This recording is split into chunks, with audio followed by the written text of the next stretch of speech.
How's everybody doing? Welcome to HubSpot's Analyst Day here at Inbound in San Francisco for the first time, which we love. We can totally get used to this. It's great to see a ton of familiar faces in the room here. Appreciate everybody making the trip. Some cases from near and other cases from afar. I also want to extend a warm welcome to those of you joining the webcast. I'm Chuck McGlashing, and I have the pleasure of leading the investor relations team here at HubSpot. I hope you all had a chance to catch Yamini and Karen's keynotes from a bit earlier. I think they did a phenomenal job of highlighting all of the innovation that we've delivered over the last year for our customers, right? Ton of new product announcements today that we're incredibly excited about. And of course, just why we're so excited about the year ahead. Are we getting feedback here? I don't know. Okay, I'll keep going. Our safe harbor statement in all of its glory. No Analyst Day would be complete without one of these and a bunch of, just a lot of words. But you can find this up on our website at ir.hubspot.com. We'll be loading up all the presentations from today at the end of the day, so just ask that you be patient as we get that done post the sessions. Onto the agenda and the fun stuff here. So in just a moment, our Chief Executive Officer, Yamini Rangan, will take the stage to share our strategy and vision for driving durable and efficient growth in an AI era.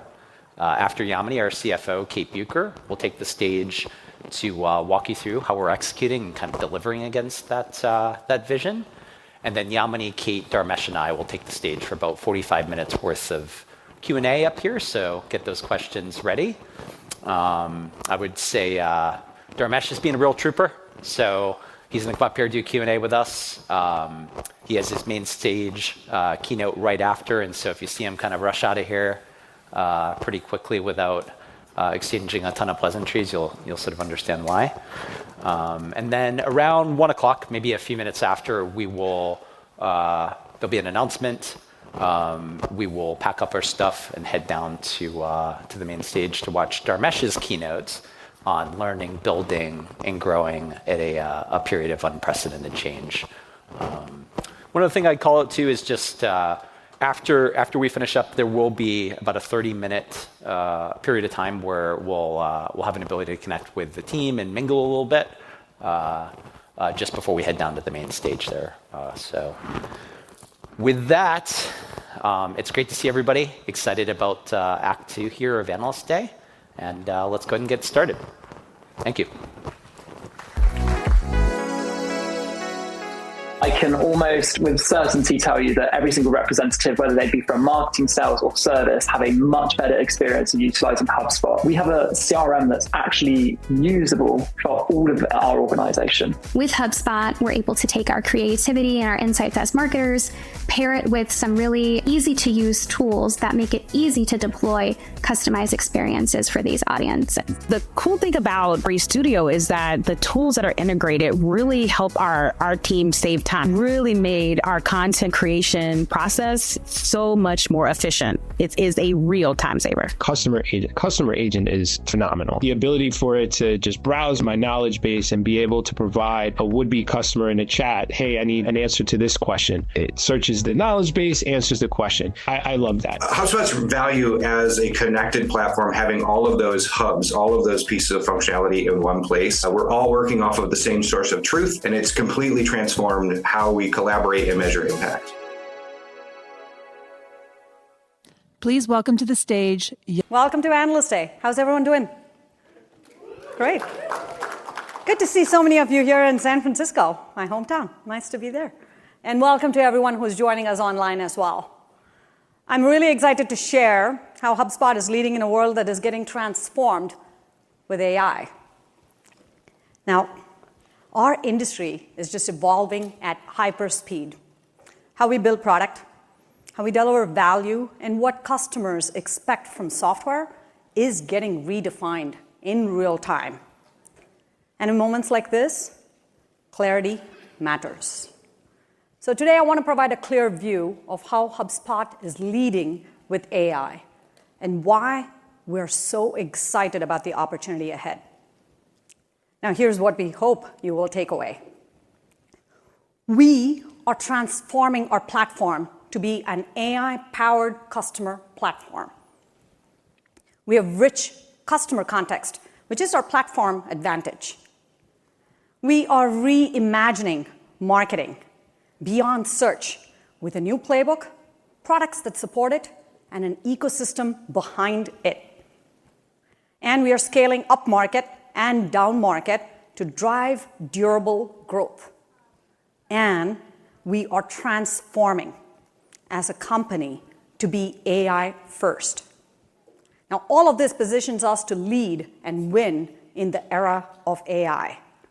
But there's a lot here, so let's dive in. We're going through a big technology shift, but more importantly, that is raising the bar for customers' expectations of us. And it is providing new ways in which companies can grow. Customers today expect us to resolve tickets, write blogs, schedule meetings, just like they would a co-worker. So customers are expecting not just software that does the work for them, but actually does help them get more accomplished to grow. That's a big shift. And that unlocks a huge opportunity for HubSpot. And when we look at this opportunity, we are moving from delivering software to delivering work. We're no longer limited by the software budgets. We are now tapping into the work budgets. And the way we are doing it is by augmenting all of those manual tasks within go-to-market teams with AI. And that means for HubSpot, it's not just defending a fixed market. It is leading and winning in a much larger, fast expanding market. We see a generational opportunity here to deliver products that do work, not just support the work, to reimagine marketing beyond search with a new playbook, products, and the whole ecosystem, and to power millions of organizations that are now scaling with AI. We saw the shift early, we moved fast, and we are transforming our platform, our pricing, and our entire company to lead and win in this new era of work. So let's get started with how we are transforming our platform. Our product strategy has been very clear and consistent. We want to be the #1 AI-powered customer platform for scaling companies. For more than a couple of decades, we've built for SMBs. We know them. We know their goals, their challenges, and how they grow. And now we want to be the best at applying AI to help them grow. And that means we are transforming ourselves into an agentic customer platform. What does that mean? Well, before AI, we helped our customers take actions in hubs. Now we are helping our customers take action in both hubs and agents. Before AI, the context was in structured data, company contacts, tickets, deals. Now it is in structured data, unstructured conversations, and all of the external intent signals. Before AI, we enabled our customers to collaborate across their go-to-market teams. Now we are enabling hybrid teams of humans and agents to get work done. This is a complete reimagination of how companies can scale. And it actually allows HubSpot to add more value to our customers. And the way we are doing it is by bringing together 3 interconnected layers. Context layer to know your customer. Action layer where work happens. And an orchestration layer to connect everything together. Each layer is powerful on its own and stronger together. So let me spin through each of these layers, starting with the context layer. This is the brain of our platform. This is where all of that rich data comes together to know your customer. And at the center of it is the smart CRM, a single source of truth for marketing, sales, support, operations teams to get accurate information about their customers and know them. Now, this is so powerful that I really want to emphasize it, because point solutions and point apps, they do not have all of this data across the entire customer journey. And acquired, cobbled together solutions, they just cannot bring this data together.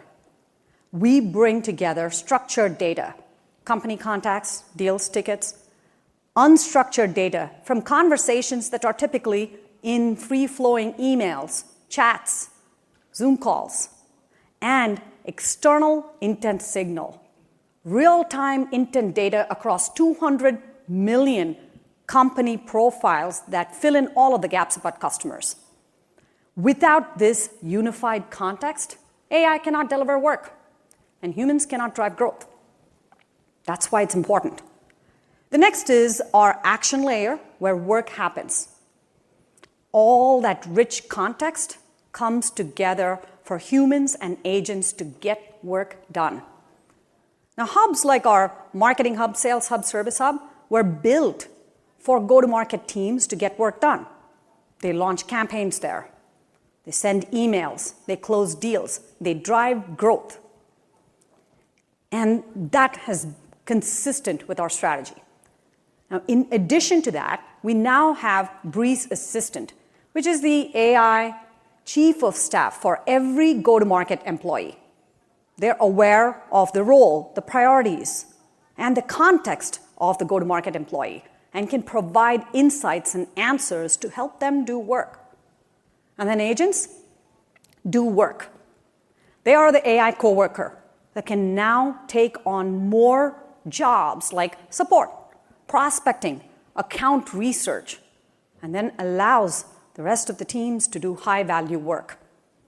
Now, there are a whole universe of agents out there. So I want to try and simplify HubSpot's approach to agents. We build featured agents for go-to-market teams to get work done. Now, our prospecting agent will do account research and outreach. Customer agent will help support tickets, but also answer questions across sales and marketing. And the newly launched data agent today, it enriches customers' data with AI. Each of these agents will get work done, but they can also call on each other to do more for our customers. Then we are providing the ability for our customers and partners to build custom agents. Today, we launched Breeze Studio to build those custom agents and then list them within the marketplace, Breeze Marketplace. Breeze Studio, Breeze Marketplace, and the whole first wave of these new agents went live today. And then we are empowering an entire community of citizen builders on agent.ai to create a network of agents for every go-to-market task. We have more than 2 million users on agent.ai, and they've built over 46,000 agents.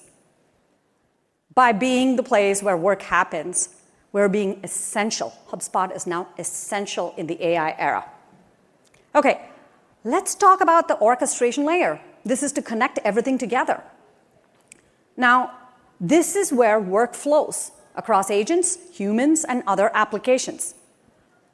Before AI, we had a whole set of APIs to connect. And now we have APIs, MCP servers, and also connectors to bring HubSpot everywhere. Now, more importantly, orchestration layer is the place for intelligence. Now think about this. In a hybrid team of humans and agents to work together, you need a few good handoffs.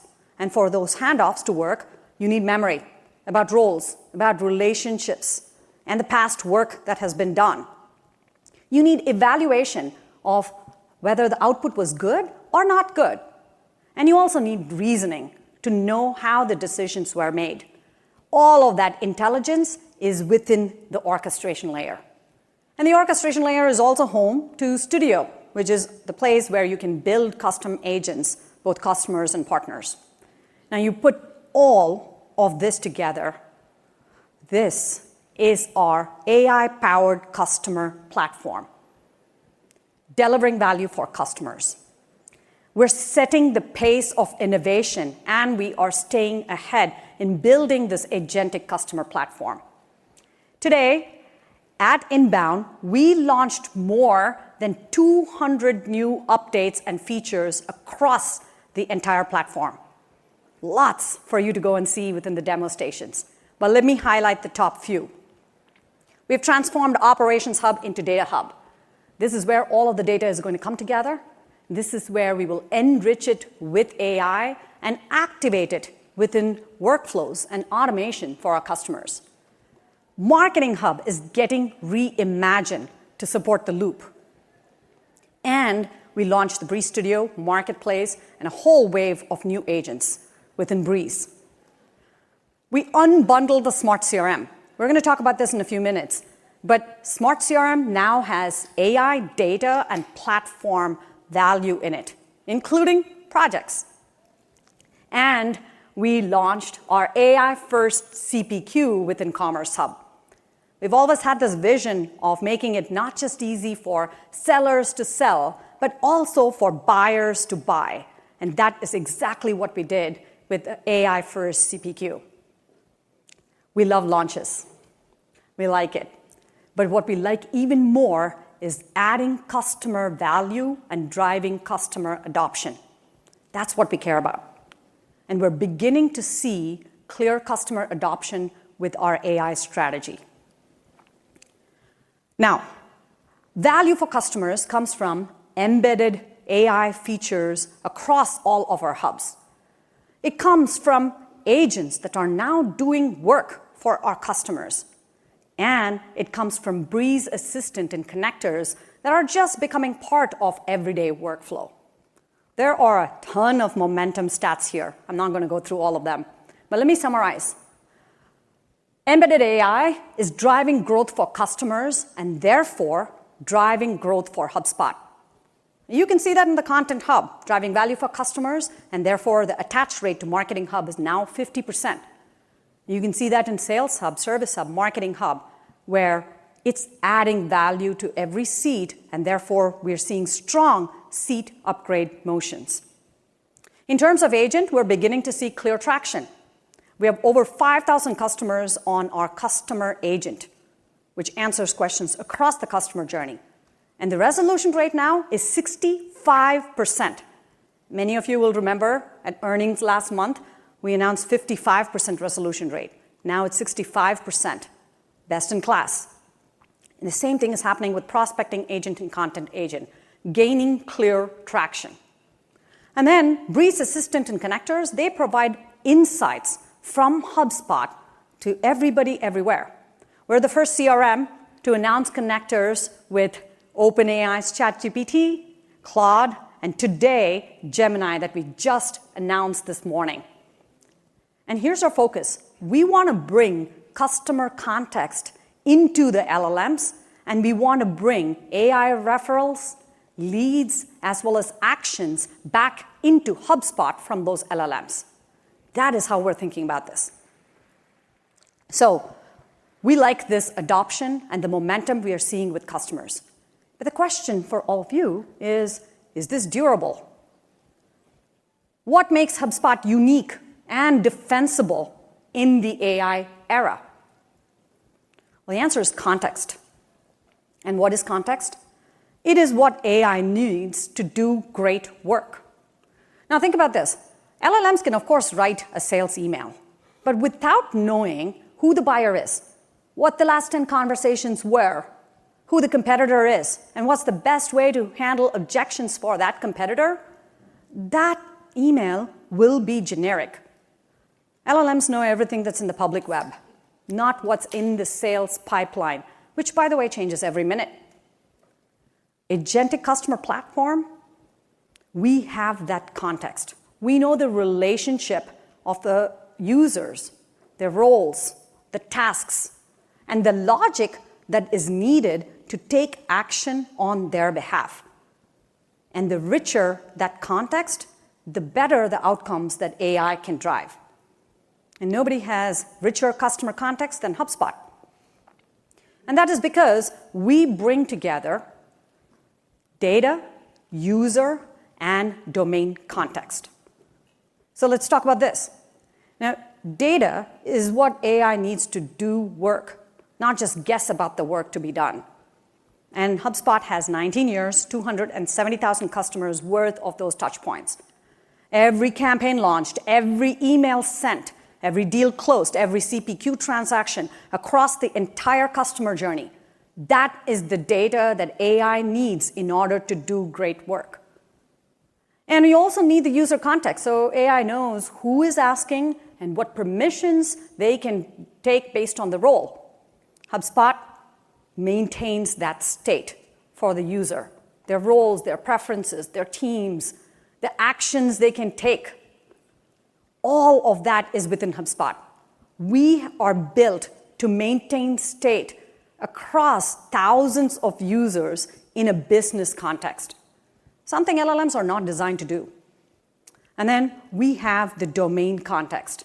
We have the deep knowledge of SMBs and what drives growth within SMBs, what good prospecting looks like, which campaigns convert, and what the good handoffs look like. And we're building all of that into HubSpot. So you put these three pieces together, data, user, and domain context, that is HubSpot's unique advantage. Rich customer context that powers every action customers take in order to drive growth.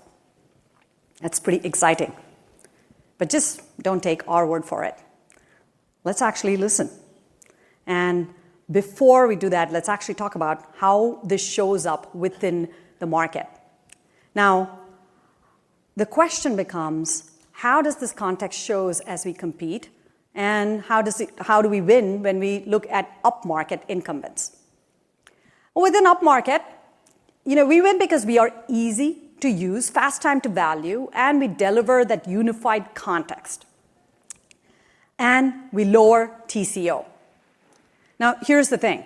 An example is Lend-Lease, who is a global real estate and construction company.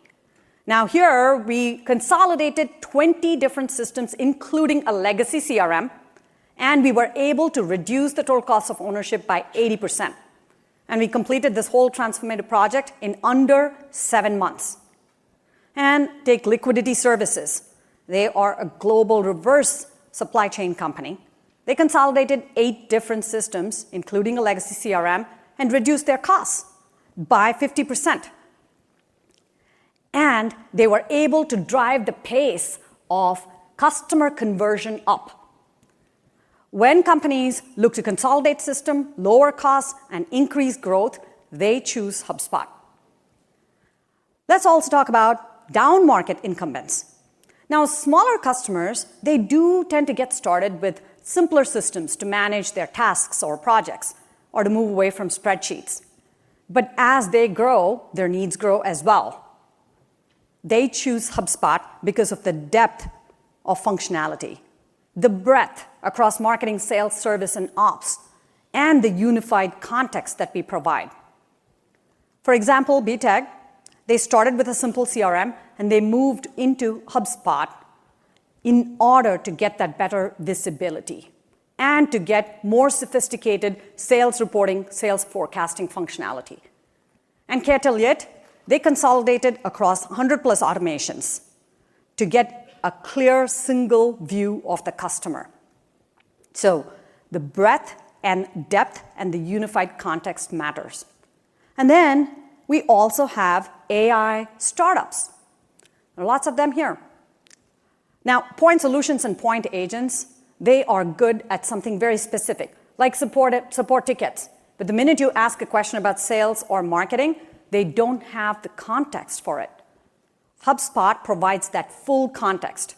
Our agents, whether they are support, prospecting, sales, content agent, doesn't matter. They provide and pull from that same unified context. And here's the thing. Over the past few quarters, we've seen a whole consolidation trend. And when we talk to our customers, they don't want point agents or point applications. They want one connected, consolidated platform. And that is exactly what we are building. And the other thing is, we look at the AI startups as our innovation lab.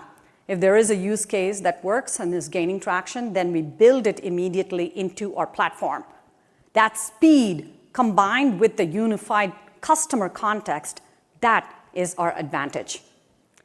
So let's actually hear from a couple of customers on why they choose HubSpot.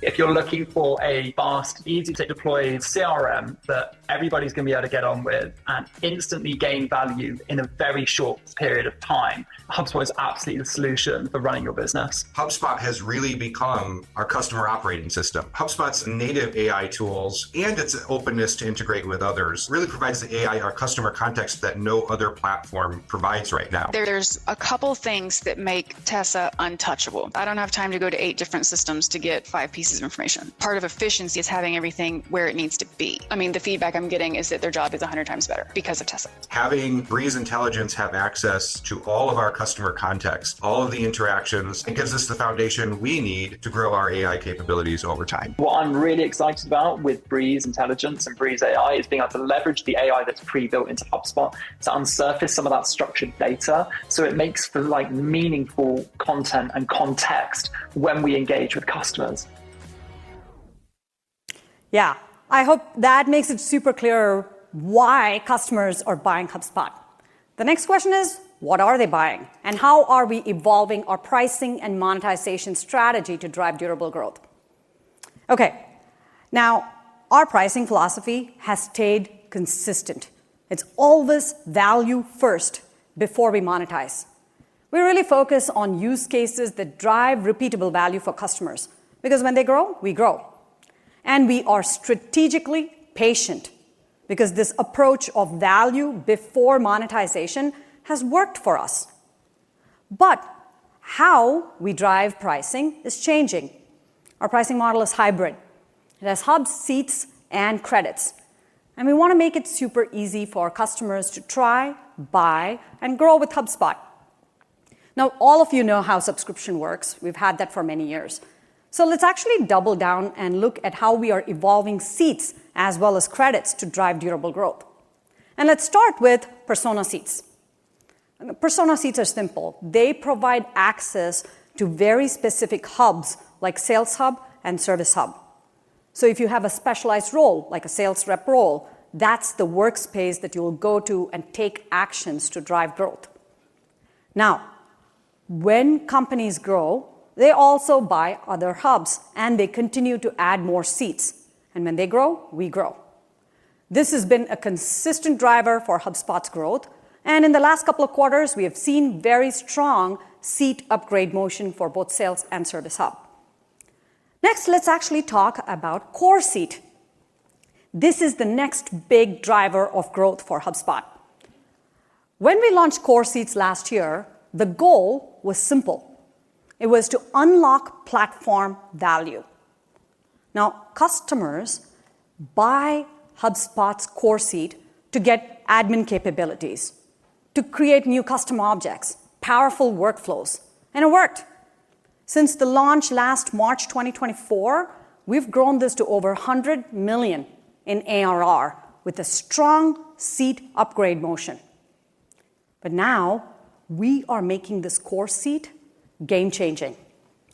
We are now, at this inbound, unlocking the power of the Core Seat with AI, data, and platform value.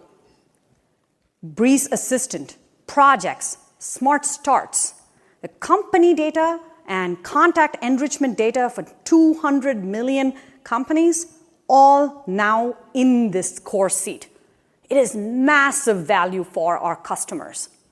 And here's the thing, that's why we've unbundled the Smart CRM, which means our customers can just buy the core seat and then add use cases as they go along. Easy to buy and easy to use. Here's the big shift. By delivering the AI capabilities and the data foundation that is needed to get work done, we're now making the core seat essential for every go-to-market employee. Super exciting. Okay, with that, let us talk about credits, which is our newest lever for growth. Now, as HubSpot starts doing more work, we want to provide a flexible way in which our customers can pay that is not tied to the seats. And the usage-based pricing is the universal mechanism to do that. We launched it at Inbound last year, and now it's expanding across the platform. And it includes things like AI agent actions, Data Hub syncs. And tomorrow, it's going to include anything that is usage-based within the entire platform. It's pretty simple. We have credits that's included within the tiers for every customer, and they can top it off with $10 or $100 increments. The key thing is this. It scales with AI and data value. Simple, flexible, and powerful. Now you put this all together, you have persona seats, core seats, and credits. They all grow with AI, data, and platform value for customers, and therefore they are a durable engine for our growth. Pretty exciting. Now let's actually shift gears and talk about something that is top of mind for everybody, which is the big shifts that are happening within marketing and the opportunity that's ahead. I hope many of you caught the spotlight, and you can see why we are so excited about the opportunity that's ahead. Now here's a super quick recap from the spotlight. Search is getting disrupted. AI overviews are providing answers, and that means less traffic to the website.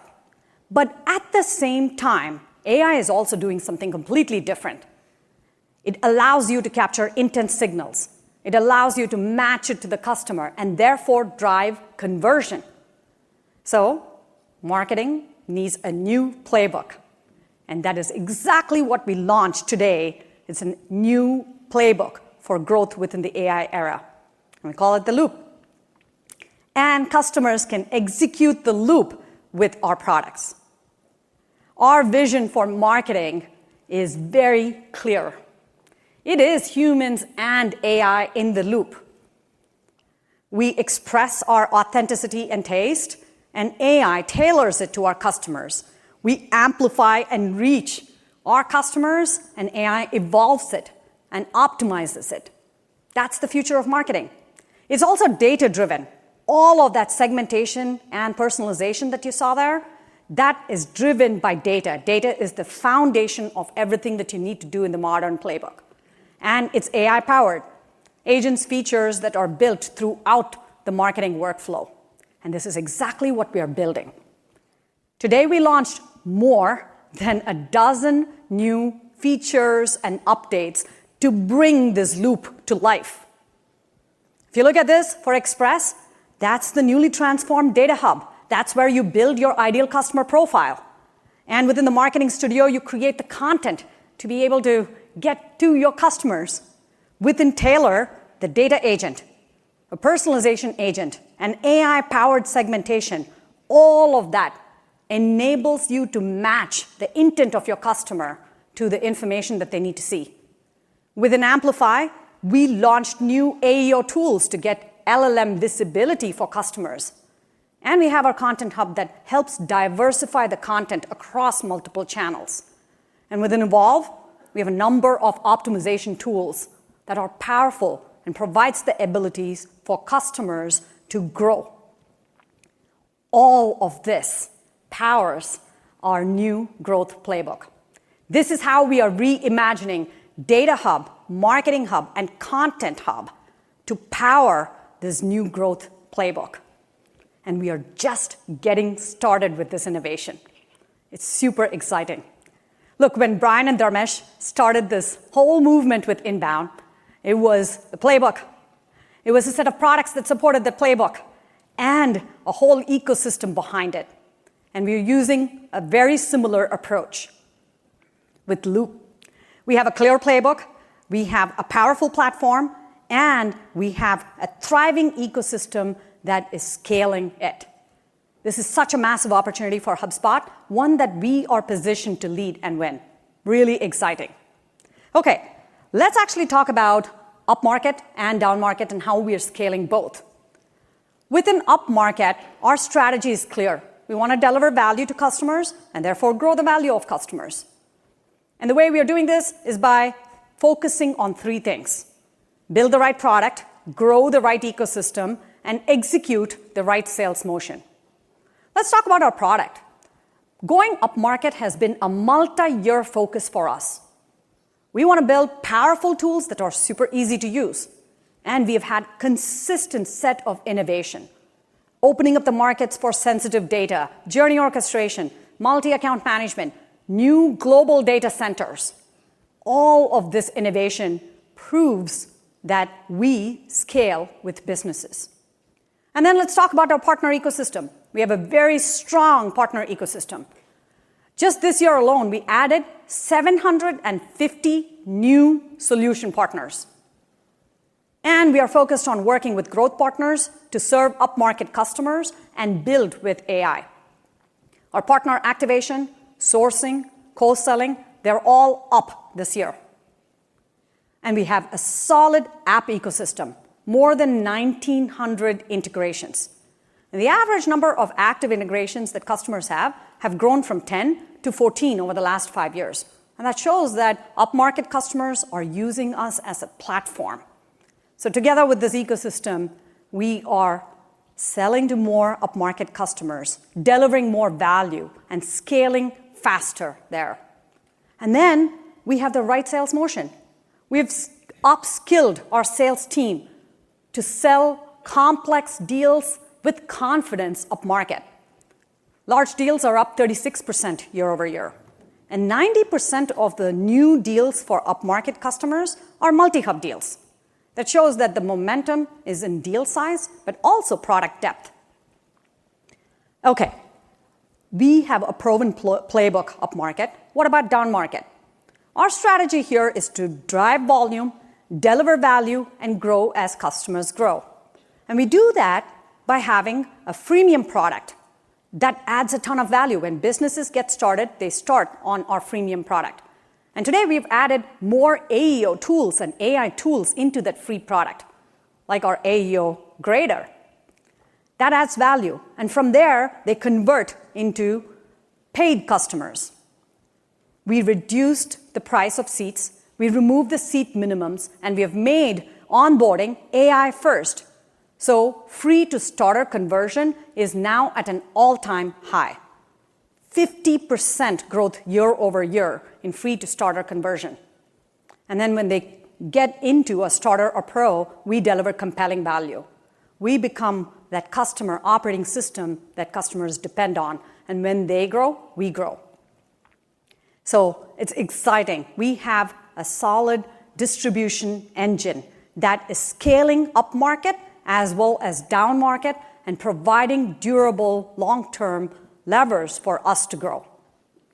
Now, as we grow, we also think about how HubSpot is scaling, especially with AI. And this is where we recognized very early on that AI is not just transformative for our products, but also for the way in which we operate as a company. In order for us to lead, we got to move at AI speed. And we have to get the confidence into our customer and partner ecosystem. So we're transforming how we work internally. And this is how the transformation looks like in action. We're building faster. Our engineers are using Cursor, Claude Code, MCP servers, and their productivity is up. 92% of code changes that we did this year is with AI assistance. And productivity is up. 46% more code shipped per engineer this year compared to last year. And we are serving customers better. 75% of our web chat and more than 50% of our support tickets are now resolved by AI. And AI is also scheduling meetings for our sales teams and increasing the win rate. And overall at HubSpot, we're now becoming AI first. Every HubSpotter is using AI in their everyday work. And we've dedicated more than 20 days to drive AI learning and innovation into the company. This is how we lead and win with AI. So let me close out with why I am excited about HubSpot's opportunity ahead. We're transforming our platform to be an AI-powered customer platform. We have rich customer context.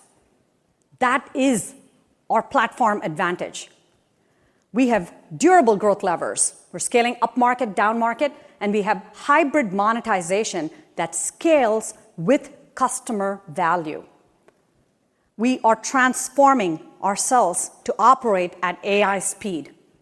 And we have the people, the passion, and the product in order to lead and win in this new era of work. With that, it is my absolute pleasure to welcome Kate Bucher, our CFO, to come and share how all of this translates into durable, efficient growth. Thank you so much for your support, and I look forward to answering questions later.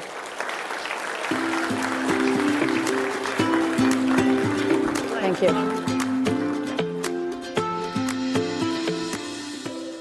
All right. Hello, everyone. It is nice to see you in person again here at Inbound. I'm excited to share how our strategy translates into durable and efficient growth for HubSpot.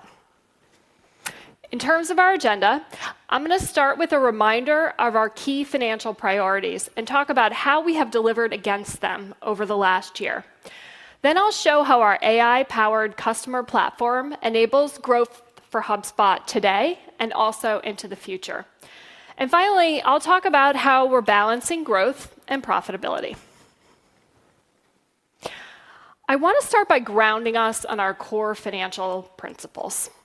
Here at HubSpot, we are determined to build a big, profitable, and enduring business. As a result, our top priority is to deliver the fastest and most durable growth we can over the medium and long term. At the same time, we are building a healthy business that can scale over time and continue to deliver leverage. We have a consistent track record of delivering against these financial priorities. Since 2021, our revenue has grown at a compound annual growth rate of 24%. Our full year 2025 revenue guidance is for $3.1 billion, which represents a growth of 17% in constant currency. This revenue growth has been enabled. Over the last 4 years, we have grown our customer base at a compound annual growth rate of 22%. We had nearly 270,000 paying customers at the end of Q2, representing growth of 18% year over year. Over this period, we have also delivered consistent profitability growth. We have grown our non-GAAP operating profit at a compound annual growth rate of 48% and expect to deliver $570 million of operating profit in 2025. This represents almost 10 points of operating margin expansion since 2021. Our growth has also translated into strong free cash flow. Since 2021, we have delivered $1.4 billion of free cash flow, and we have $1.9 billion of cash on the balance sheet at the end of Q2. We've used our free cash flow to retire our convertible notes, to acquire technology and teams to accelerate our product roadmap, and to opportunistically return capital to shareholders. Since our earnings in early August, we have bought back an additional $175 million of shares, bringing our total share repurchase to $425 million out of our $500 million authorization. Our strong balance sheet gives us the financial flexibility to continue to invest in growth, both organic and through acquisition, and to opportunistically return capital to shareholders. Next, I want to talk about our levers for current and future growth of our business. I think about the opportunity in 2 broad buckets. We have a set of current levers that have been delivering results for our business for the last few years. We also have an emerging set of levers enabled by AI and new monetization that will support our growth into the future. Let's start with these current levers, which should be familiar to many of you.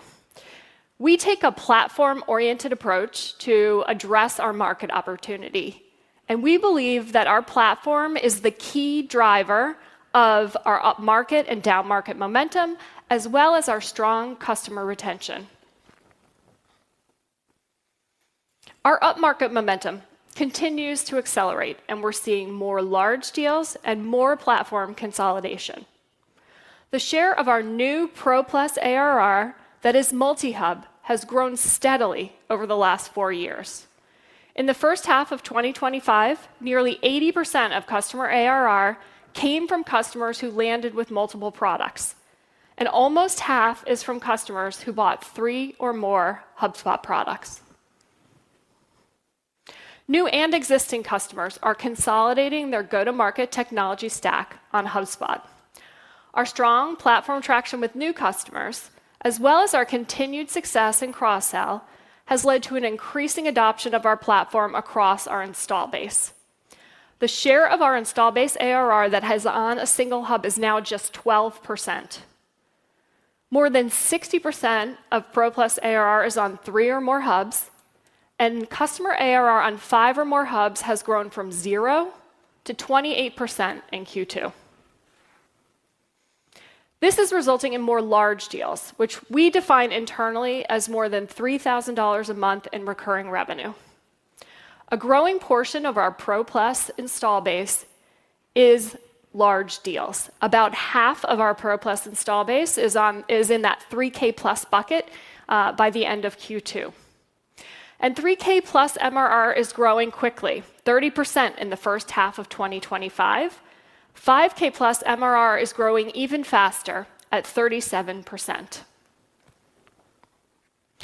Turning to our downmarket segment, our Starter Suite continues to deliver a compelling value proposition at the low end of our platform and fuels strong and consistent customer growth. Starter customers represent about half of our total customers, which is up 10 points over the last 4 years. Starter customers total 130,000 at the end of Q2, representing a nice upsell opportunity for HubSpot and an attractive ecosystem opportunity for third-party developers. Turning to retention, customer dollar retention continues to be strong and stable, improving slightly year over year to 88%. As I've said in the past, customer dollar retention is the metric that we believe is most closely aligned to the value that our customers see in our product. Platform consolidation, along with our focus on activation and customer usage, continues to drive really nice and strong customer dollar retention. Over the past year, we have also seen an improvement in net revenue retention from 101.5% to just below 103%. While the customer dollar retention is the foundation, the improvement in net revenue retention over this period is a result of increased seat upgrade rates following our pricing change last year. This has been somewhat offset by continued headwinds in other upgrade motions like contact tiers. As I shared in our earnings last quarter, we expect net revenue retention to be flat in Q3 and then up 2 to 3 points in Q4 with some help from the seat migration renewals. This platform-driven momentum has translated into net new ARR growth that has steadily improved over the last 2 years and has grown faster than revenue since the second half of 2024.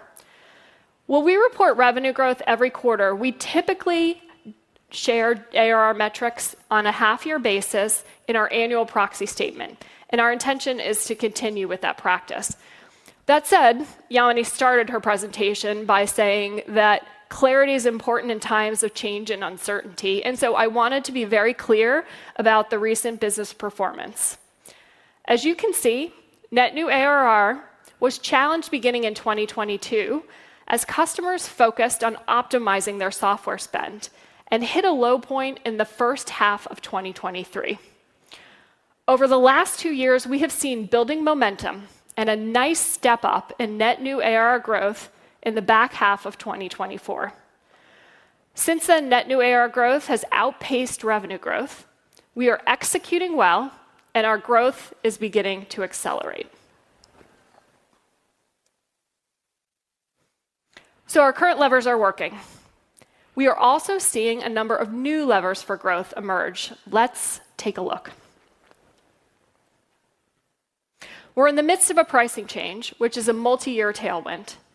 And we are adding significant AI and platform value that we will monetize via our core seat and through credits. These are new and increasingly important levers for our business. Now, before we look at the new way to look at the business, for the sake of completeness, I will share the old way that we have broken down our growth one last time, which is through the lens of our individual hubs. Marketing Hub ARR is north of $1.5 billion, growing 11% year over year as of the end of Q2. Sales Hub is growing 24% year over year, and Service Hub growth sustained in the high 20s. And finally, Content Hub and our newly renamed and relaunched Data Hub are growing in the mid-50s and high 20s, respectively. Overall, we're happy with the performance of our individual hubs. That said, and we talked about this last year, the individual hub lens does not reflect how we think about the value that we're delivering to our customers and how they are leveraging our platform. Let me share a few common buying patterns to show you what I mean. Our new marketing playbook, it's not just about Marketing Hub. It's about marketing plus data plus Content Hub, and that buying motion is growing fast. Customers are not buying a sales or service product in isolation. They are looking for solutions to connect sales and service teams with data and now CPQ to eliminate the friction of customer handoffs. And the full power of our AI-first customer platform is resonating. Our mix of 5+ hub customers is up 5 points versus last year. It's these multi-hub buying patterns, along with core platform seats and credits, that will drive our growth in the future. Speaking of seats, I want to give you a progress update on the impact of the pricing change. Now, this is a slide that I shared with you at last year's Analyst Day. When we talked about the pricing change last year, I shared that we expected it to have 2 large impacts on our business. First, we would add more customers, and then the new model would result in better net retention. Let's see how we're doing against the first of those, which is adding more customers. Our pricing model eliminated the seat minimums, making it easier to get started with HubSpot. Post-launch, we have seen the average number of Pro Plus portals added every quarter increase by 16%. In addition, customers under the new model are healthier because they buy only what they need up front, and we have seen consistently better seat assignment rates. Second, we said that the new model would result in better retention, and that is exactly what we are seeing. The share of customers who upgrade their sales or service seat is about 3 points higher under the new model. We also introduced the core seat as a way to monetize the value of our smart CRM, and this has resulted in higher paid seat ratios. Approximately 20% of users required a paid seat in our legacy model. Today, about 60% of users who have purchased under the new model take a paid seat. Finally, the migration of our existing customers is well underway. We expect that about 90% of our ARR will be through their technical migration this year, and about half of our ARR will be through their first renewal by the end of 2025. When we step back and look at the overall impact of the pricing change, we continue to expect that it is a 2-point tailwind to net revenue retention in 2025 and a continued benefit in 2026. Let's dive a bit deeper on the core seat. As I just shared, we introduced the core seat in March of 2024 as a way to monetize our smart CRM. In just 18 months, core seat ARR has surpassed $100 million and is growing quickly, validating our thesis that there was a ton of value in our smart CRM platform. As a refresher, the core seat provides CRM edit access and admin capabilities, allowing our customers to customize and extend the CRM to fit their business. The core seat is typically used by marketing and sales operations teams and go-to-market leadership. With today's product announcements, the core seat becomes significantly more powerful and valuable. We've added meaningful AI and data capabilities, including AI Assistant, Note Taker, Smart Data Enrichment, and project management capabilities. Everything that we're doing to expand the value of the core seat should result in more people having a seat on HubSpot. Our goal is to drive adoption of the core seat for every front office employee, significantly expanding our opportunity over time. The other way we're monetizing AI is through credits, a unified way to purchase any consumption-based HubSpot product. We introduced credits at Inbound last year, and we made the customer agent available for new purchases starting in June. Today, we added prospecting agent, buyer intent, and data syncs to the credit system. We'll use credits when value scales with work rather than with people. And finally, all portals will have some credits included to make it easy for customers to experiment with agents and other features. Customer Agent was our first direct AI monetization via this credits model.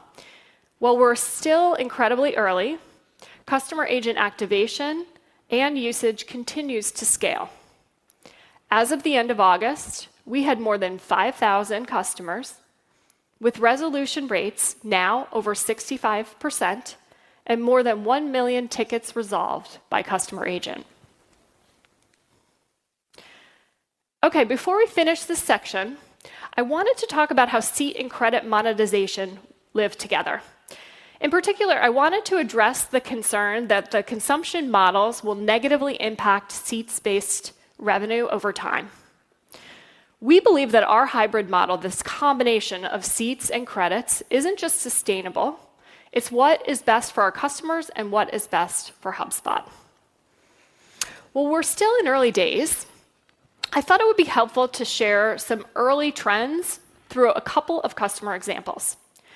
The first one is an upmarket AI services company that adopted Customer Agent in December. They were resolving about 35% of their total support volume via Customer Agent, and their goal was to significantly scale up their customer support without adding any headcount. They've retained all 18 of their service seats, and they've grown their overall MRR with HubSpot by 80%. The second is a small business that gives higher education financing to companies. They adopted Customer Agent in March, and they wanted to use Customer Agent to resolve their WhatsApp ticket flow.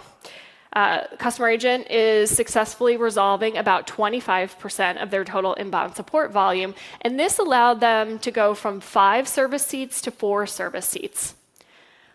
The efficiency gains allowed them to grow their business, and they've since added more core seats and more credits.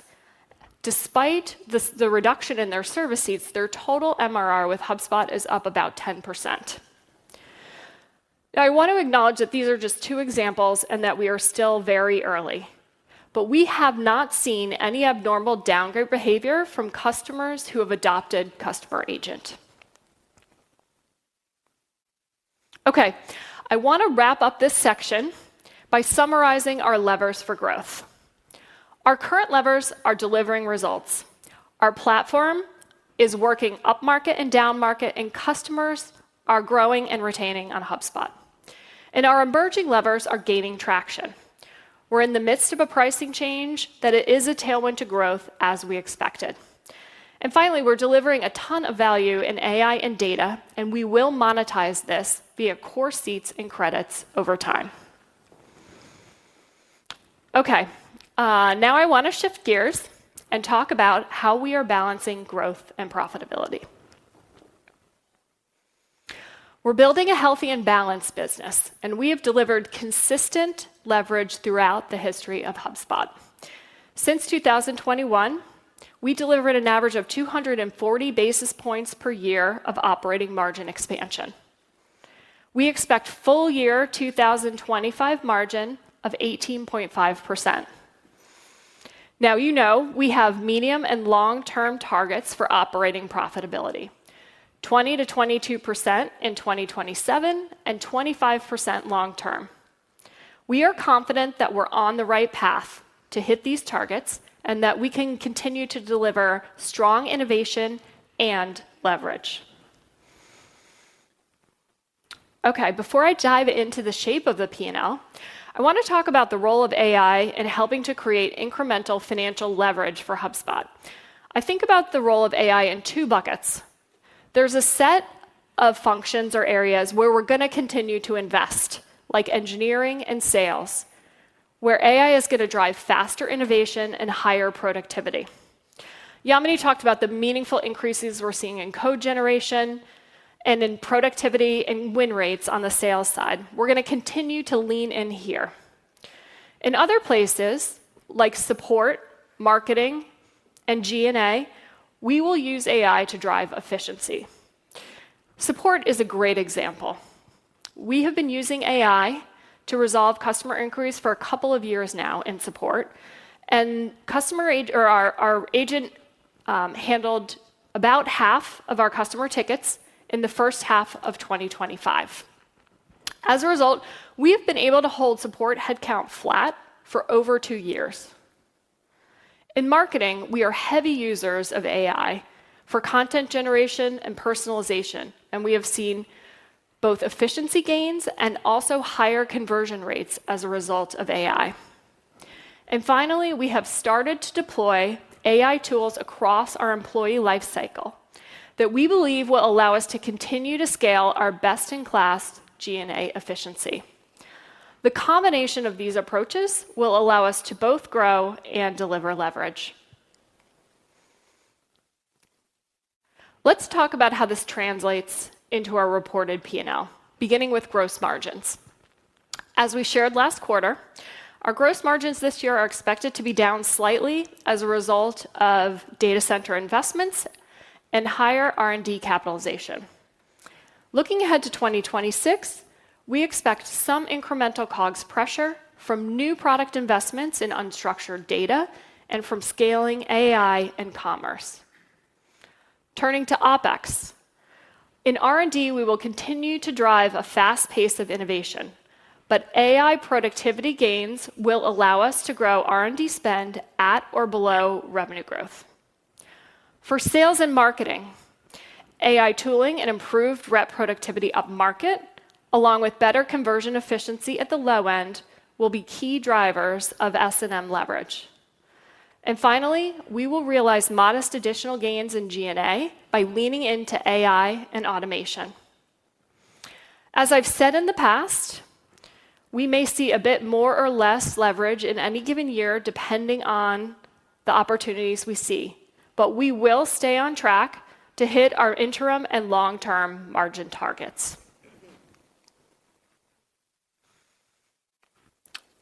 Let me close with my 3 key takeaways from today. HubSpot is the leading customer platform for scaling companies. Our business is accelerating, and we have a big opportunity to continue to drive momentum. AI creates big new opportunities for HubSpot to deliver work and to extend the value of our platform to every front office employee. And finally, we have delivered and expect to continue to deliver consistent leverage enabled by internal AI adoption. Thank you for your time today and for your continued support of HubSpot. Good job, Yamini and Kate. Thank you. Yeah.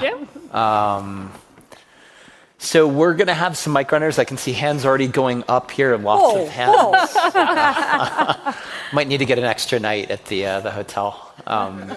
So yeah, we're going to be running around with mics here. I think we're going to have about 35 minutes, just given the length of the presentations that we let Dharmesh get to where he needs to get to. We'll chase him down there. But yeah, why don't we go ahead and get started? Alex. Guys, congratulations. That was an excellent presentation, even more excellent in San Francisco. Yes, I know. Self-serving. So if you think about the message and the metrics that you guys presented, I think it's pretty clear you're helping customers with a real pain point, particularly with the playbook. And it sounds like the future is a hybrid monetization model. You're seeing an AI product, customer agent specifically, already have an impact, and you're saying net new ARR growth is reaccelerating.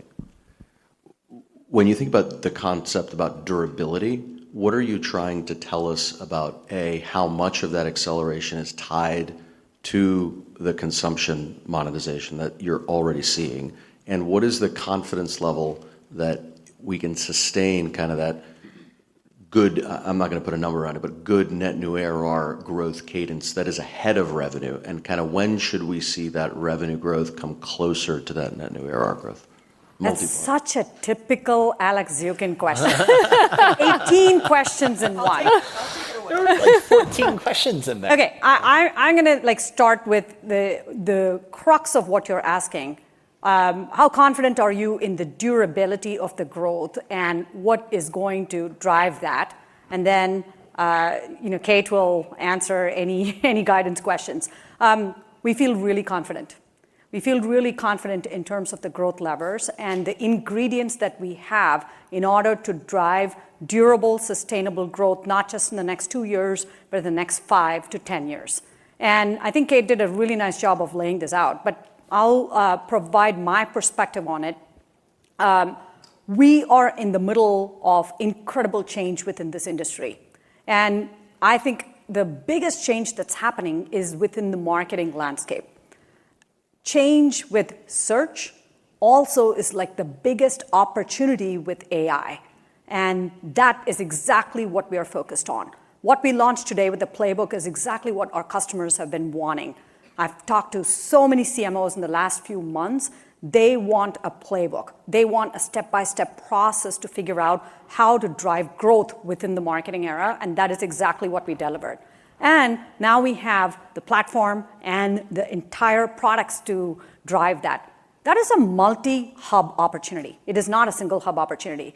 Because in order for you to execute the loop, you need Marketing Hub, you need to start with the data foundation with Data Hub, and you need the Content Hub. So we think that is a multi-hub opportunity. I think it's the same thing with sales. Sales is going through a fairly big transformation as well, where prospecting is all about data and how you reach customers at the moment that they want to buy, and that is a multi-hub opportunity. So both of those are really big. I talked about core seats.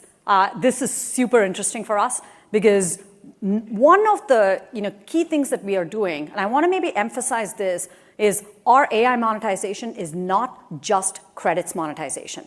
It is actually going to be part of the embedded hubs. It's going to be part of the core seat.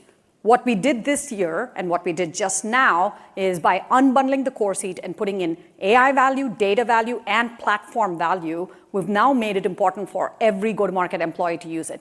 That's a pretty big, massive opportunity, and we're going to take full advantage of that opportunity. And then it is, of course, credits where as we deliver more work, then that provides a whole opportunity. So I would say marketing and multi-hub, sales and multi-hub with CPQ involved, and core seats as well as credits. All of that means we deliver more value to customers. That is what we get excited about, and that's what you started your question with. We want to drive more value, and when we drive more value, we feel much more confident in the durable growth levers. Plus, we have the current levers that are kind of working. And so, pretty excited. Thanks. I just wanted to double click on the core seat. Sorry. There you are. And I guess. Thank you. So I just wanted to double click on the core seat opportunity. That $100 million number is very impressive. But how do we think about the size of the employee base at your customers, and what is maybe a long-term penetration rate there that is maybe a base case scenario for us to think about? Yeah. I think we really like the whole core seat opportunity, and just the simplest way to think about it is that we used to embed Smart CRM within every hub way back. Then last year we separated out the core seat because there was enough platform value in it, and customers buy it because of admin capabilities, creating a new custom object. So anybody that needed to edit, the platform, they bought the core seat. And that is now a $100 million business for us. Plus, it's a strong seat upgrade motion. At earnings, I mentioned that we're seeing an upgrade motion of 25% for that core seat alone. And what we've done today is we've unlocked it with AI data as well as platform. And you remember Clearbit, we acquired this company, all of that company data and contact enrichment data now within that core seat. So we're super excited about it. The way to think about it is that today, admins, RevOps, FP&A folks, those are the ones that need it. And tomorrow, as Kate laid it out, every go-to-market employee will have it. And typically in a scaling company, a mid-market company, there's between 30 to 40% of the whole employee base that is in go-to-market. So you can think about single digit to 30 to 40% of the employee base. Now, this is not going to happen in 1 year. We're not talking about all of this happening in 1 year, but I think we're setting the foundation for a durable lever that pays off in the next few. And just to be clear, Brian, it's really about where we were was purely persona seats. So paid seats were for sales reps and customer support reps. And now where we are, you have admin, so operations teams and sales leadership buying the core seat. What Yamini is describing as the future is that sort of 30 to 40% penetration of every front office employee.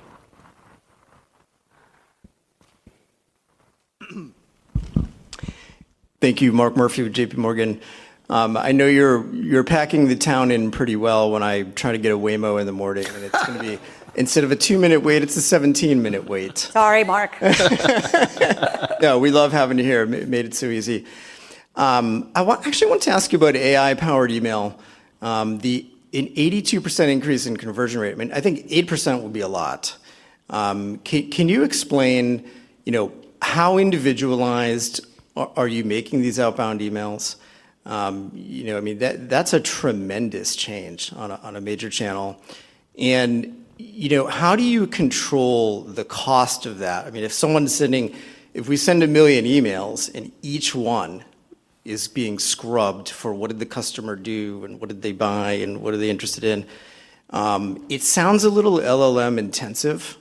And I'm just wondering if you can, help us understand that dynamic, how you manage that cost.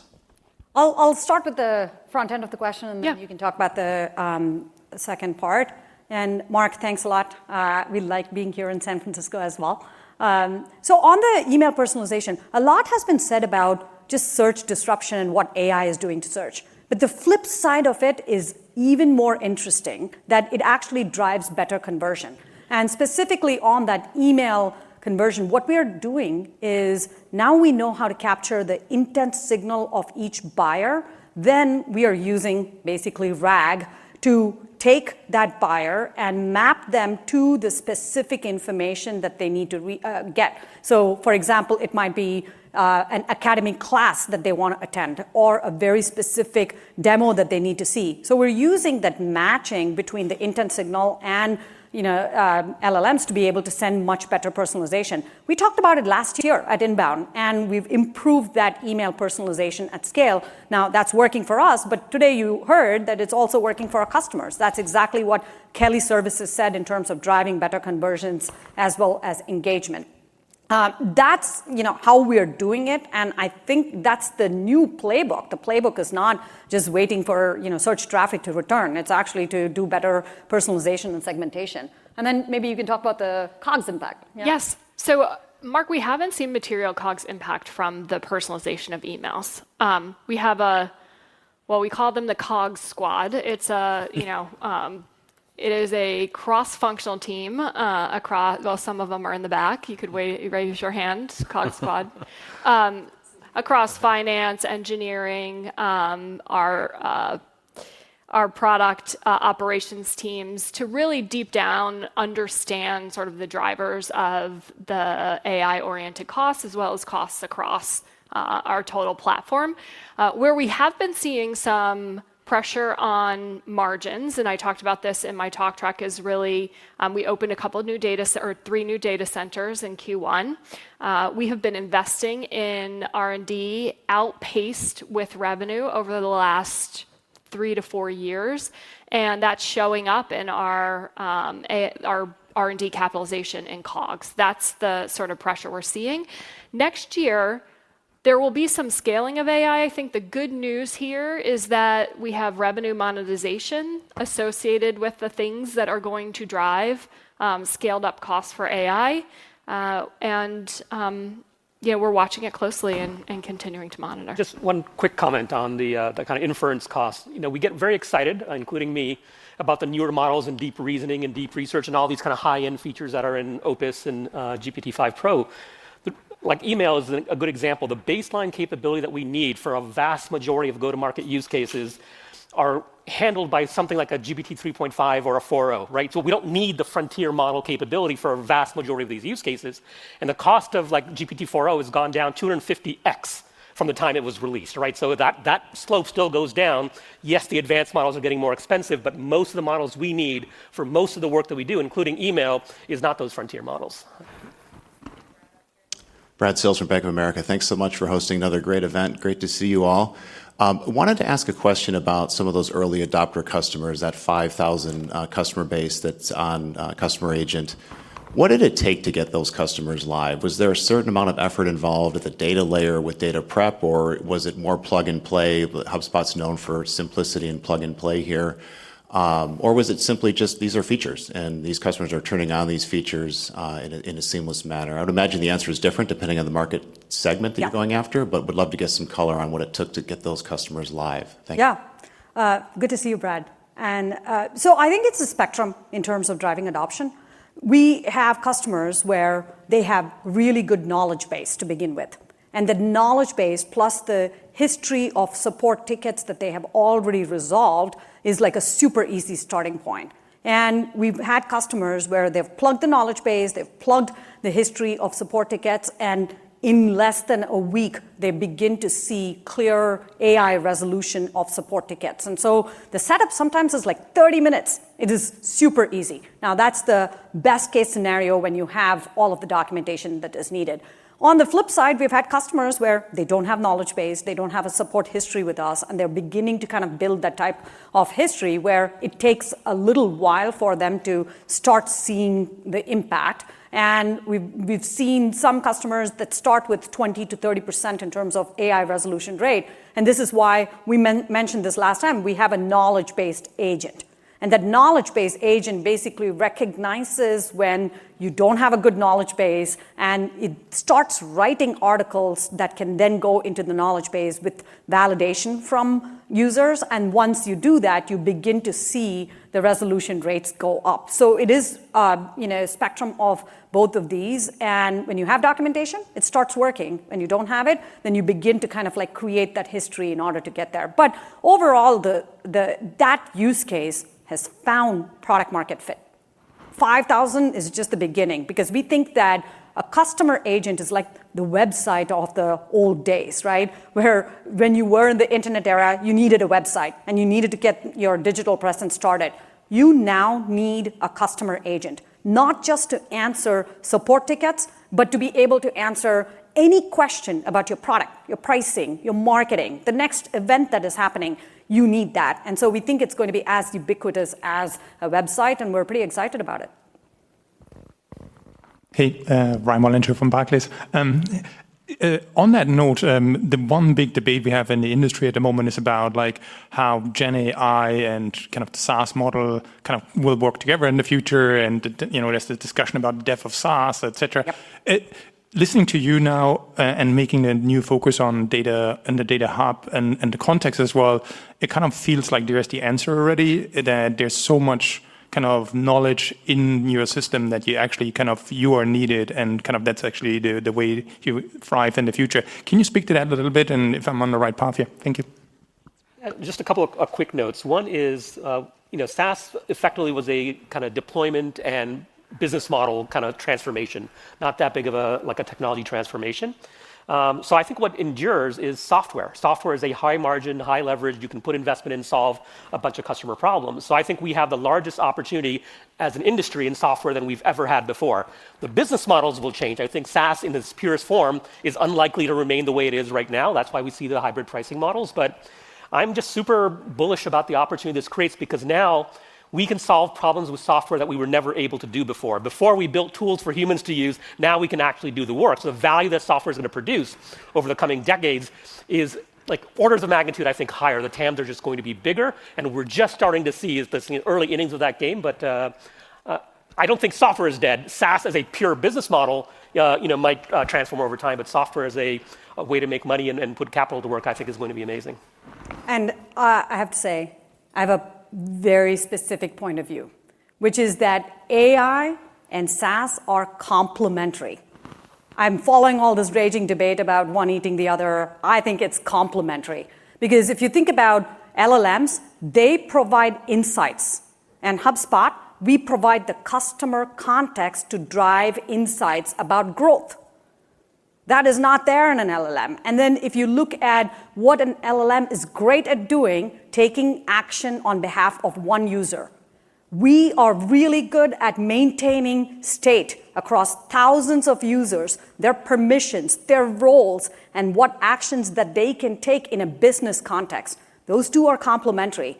And all of the interactions now get started on LLMs. People are beginning to start with asking questions. And all of the actions, and more importantly, the logic that is necessary to take the action in a business context, that belongs in HubSpot. So I think the combination is powerful, and our viewpoint is that we are going to deliver more value to customers.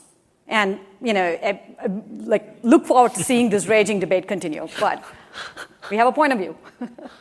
Awesome.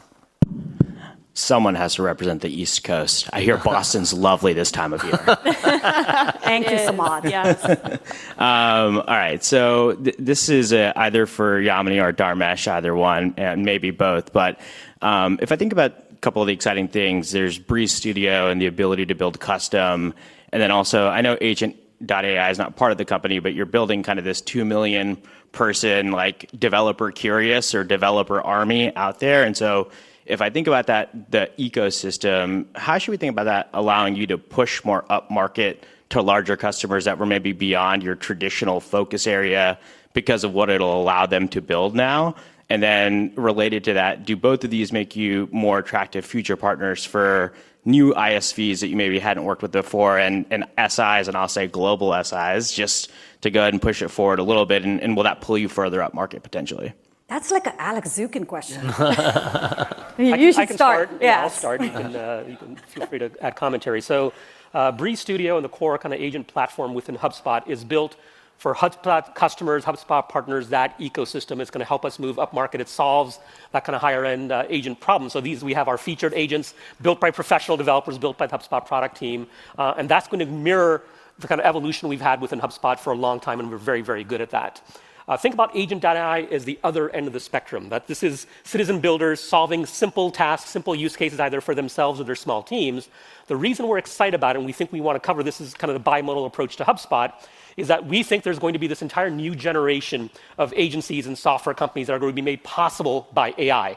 And they're going to need the tools to build, they're going to need a market, and we think we can create that ecosystem, which is the next generation agentic ecosystem, alongside the Breeze Studio and the Breeze Marketplace that we have now, which is for our current core market. So we're sort of serving both ends of the spectrum. And just for the record, Agent.ai is actually part of HubSpot, it's part of our innovation team, the HubSpot Next project. So, yeah. Great, thank you so much. Elizabeth Porter from Morgan Stanley. So just going back to the idea of addressing more of the front office employee base, anyone that's involved in go-to-market, as you have some of these AI agents being built themselves, how are you able to use that to see what are people interested in, kind of the workflows that you're building? And when you combine that with the fact that AI is allowing you to build even faster, can this start to pinpoint like new hub opportunities that you'd like to address? Yeah. Absolutely. All of the above, right? I think one of the core things about HubSpot is that we start with solving for the customer. And that's been our mantra for very, very long period of time. And we can very easily see the adoption patterns. And I would say the adoption patterns within mid-market scaling companies is quite broad. It's all the way from AI curious to leading with AI. And it is, while we are super excited about AI and the potential for AI, you got to know that the customers are in this broad spectrum of I'm just getting started, I want to be curious with AI, all the way to I'm leading with AI. And our approach has been three things, which is we want to embed AI and remove the friction of people even thinking about AI. Because, believe it or not, our customers don't wake up thinking about AI. They wake up thinking about growth.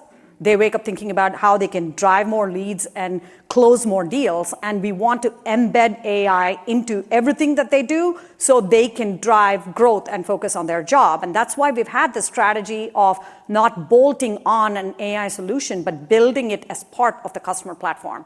Then the second thing is all the agents. And Dharmesh just walked through it. We have everything from featured agents to agents that you can build yourself all the way up to citizen building agents. But the agents that we are building, we're looking at where customers need value, where there are manual tasks that need to be augmented. And prospecting is like a really big use case. We just launched it. It is now generally available. And we have a wait list, which shows that doing account research, it's pretty tedious. I started my career as a salesperson, and I would spend hours reading like 10Ks and 10Qs. That is a use case. And so that's why we're building the prospecting agent.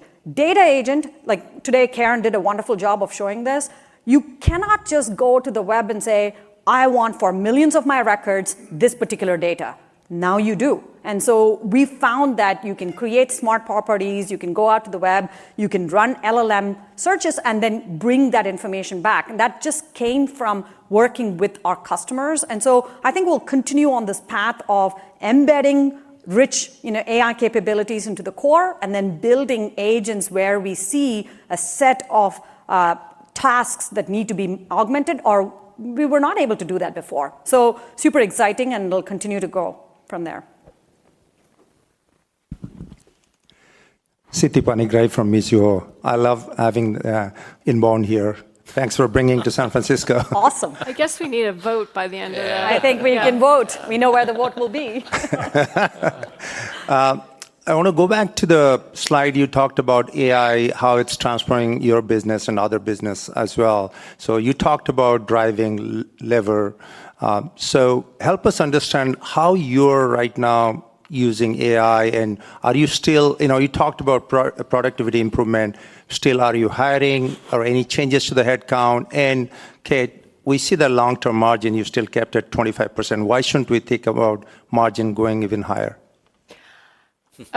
So there, you and I guess Alex Zukin's questioning method is getting adopted across the board here. But maybe I'll start there, which is taking us back to the first slide that I opened with, which is the balanced principles that we have in sort of our core financial principles, which is around balancing growth and profitability, and our top priority being building a big, profitable, enduring company. And we are going to continue to invest to drive top-line durable growth over the medium and long term. So I think that's the foundational reason that we are not moving our margin targets. That said, we feel really confident that we can continue down the path towards our interim and long-term margin targets. I think AI is a big part of that. And I think you heard from Yamini and hopefully from me as well that there is real broad adoption of AI across the organization at HubSpot. And everywhere is getting more productive. And I think the difference in the two buckets that I outlined is where are we going to take advantage of that productivity and sort of double down and continue to invest. And that's areas like engineering where we're seeing a lot more code generation, and we can even increase the pace of innovation that we're seeing. It's areas like sales where if rep productivity goes up, I want more reps, not less reps doing things. And then there's the other bucket, which is, where are we just going to focus on driving efficiency, right? And support, first use case with customer agent, first use case for us internally. We've been leveraging AI for support for a bunch of years and have steadily gotten leverage. We haven't added a support rep in 2 years. And so there'll be more and more places across our organization where we'll be able to drive efficiency because we're leveraging AI, and we won't have to add headcount. And so I do think you'll see over time our headcount growth will be lower than it has been historically. We're not stopping hiring in R&D and sales anytime soon. I think that's the point that you made, and I completely agree with that. We're just going to continue there, and there are other places to get leverage.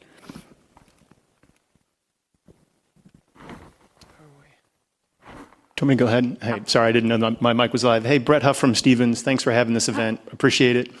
And thanks for the clarity on a couple of the big questions that we've been getting. First around durability and second around disintermediation around AI. So appreciate the clarity on those. To dig in a little bit on the AI question, you mentioned a couple of things, and we kind of have a theory as well, that inferencing is really good for LLMs, but getting the data in and then getting an action out, we think probably remains the purview of systems like yours. Can you give us more meat on the bone on how do you defend against that sucking up the data or keeping the data? Because AIs are pretty good at managing structured and unstructured data. And then talk about what specific actions can keep you embedded in that workflow. Thanks for the question. We'll start off with one thing, and Yamini should chime in as well, is that when an LLM invokes HubSpot through one of our connectors, that's happening on behalf of a human, that's happening on behalf of a user, that's provisioned in HubSpot. We know the security, we know the permissions, we know all the things that are happening. This is not a bulk data. This is not a content business, right? Where it's like, oh, you can just slurp all the articles over the web and put them in the LLM, and now it can do everything. That's disintermediation. In our world, someone or something is going to need to manage all the things. It's not just a matter of the data, it's a matter of all the workflows around that data, it's a matter of all those users around that data. So the way I think we should be thinking about AI is think about it as a new operating system. So when we saw the internet come along, it's like, oh, we have this new thing called a browser, and now software is going to plug into that browser.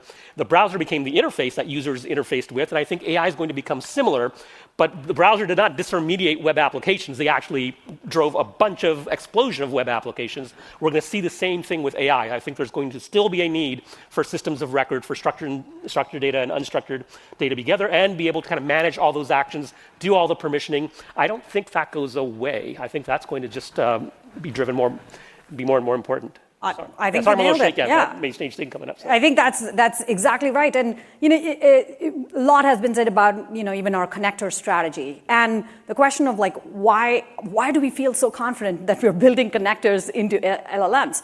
Because we think that we have the growth context and the customer context. We know the users. We know the actions that they need to take, and we're not just like a article that is now in the internet and therefore the value is gone. We are actually the logic, millions and millions of lines of logic that is specific to a user, their role, their actions that they can take. That is what a SaaS application is, and it's not just like going to go away. Now, the reason we built connectors is, one, this is a new operating system, just like Dharmesh talked about, and within the new operating system, there are new customer behaviors and patterns of asking questions that is developing.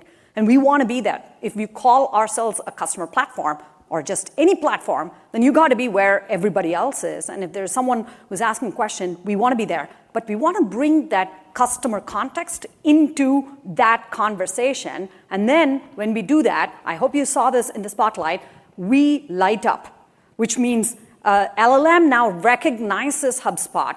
AI referrals get back from LLMs into HubSpot, leads flow from LLMs back into HubSpot, and actions the logic of the action still remains within HubSpot. And so we're learning so much from being one of the first out there and going through with this. So it's such an exciting time to be. Net of all of this is that this allows us to add more value to our customers, which means we will do that and we will focus on just that. Okay, probably have time for one more question so we can keep Dharmesh on time, and then we're going to have another half an hour or so to connect with all of you. Yeah, hi, Taylor McGinnis-Smith at UBS. Thank you all for taking the time today. I'd love to press on the evolution of SEO. I think that was, a big part of the keynote. So Yamini, maybe you can talk about what that means for the runway left and opportunity for Marketing Hub and Content Hub as we look ahead. And then Kate, for you, I think you had a slide up and it looks like Marketing Hub has been growing in the low teens. And I think you made a comment earlier about how one of the headwinds to NRR has been contacts and some right sizing there. So how do you think about those growth drivers evolving, right, as we look ahead, and especially given some of the new features announced today? Yeah, I'll take the first part. Absolutely clear that there's a huge shift within marketing. And what is changing, we've talked about it like really at length, that traffic to websites are going down, but AI is making it possible to get to know your customer, drive better capture of intent, and therefore drive conversion better. And that is exactly what our reimagined Marketing Hub, Data Hub, Content Hub are going to enable our customers to do. Our customers are asking us for how do you drive leads in this whole shift that is happening, and we now have a clear answer and a clear playbook. Yesterday we had our partner day. We activated the whole partner ecosystem. They are excited to talk about this playbook with our customers. I want to address one part of the question that you asked, which is what's the remaining runway for Marketing Hub? Maybe I want to clarify it. Our Marketing Hub has been a full funnel solution, and SEO is a top of funnel tactic. So top of the funnel tactic in SEO is changing, but we've always had one of the best email automation and sending engines out there in the market. We've always had diverse channels that we have supported, from social channel to ads to a whole bunch of other channels. And now we are adding AEO into marketing as well as driving diversification within content. And so I think you should think about Marketing Hub plus Content Hub as a full funnel platform that we are now reimagining to support the new playbook, which is Loop. And that is exciting. It's a whole nother set of opportunities for us that I'm super excited about. Yeah, me too. Yeah, I know.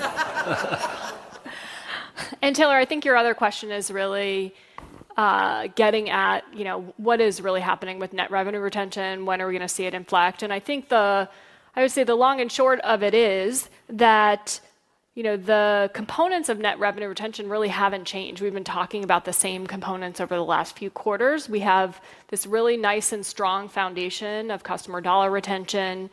We are benefiting from the tailwind of the pricing change we made in sort of the middle of 2024, and that is going to continue to be the case. What we have seen is that outside of that seats tailwind, we have seen headwinds in sort of our net upgrade drivers. I'd say the good news is that the downgrade portion of that has been stable for about, I would say, 8 quarters or so. It's really that reinflection of the upgrade momentum that has been lagging here. And, I would say, I think it will, we have the room to continue to increase net revenue retention over time. It's going to be a combination of buyer behavior continuing to loosen up, but also some of the newer levers for growth that we've talked about over the course of today starting to really gain scale over time. Awesome. Well, great questions, everybody. Appreciate the support. I think we're going to break here, grab some lunch, come back into the room. Yamini, Kate, and I will stick around and have an opportunity to catch up with you all separately. And Dharmesh, I think we're going to let you run. I'm going to run. All right. Good luck, awesome. Dharmesh. Good luck, Dharmesh. And thank you so much for all the support.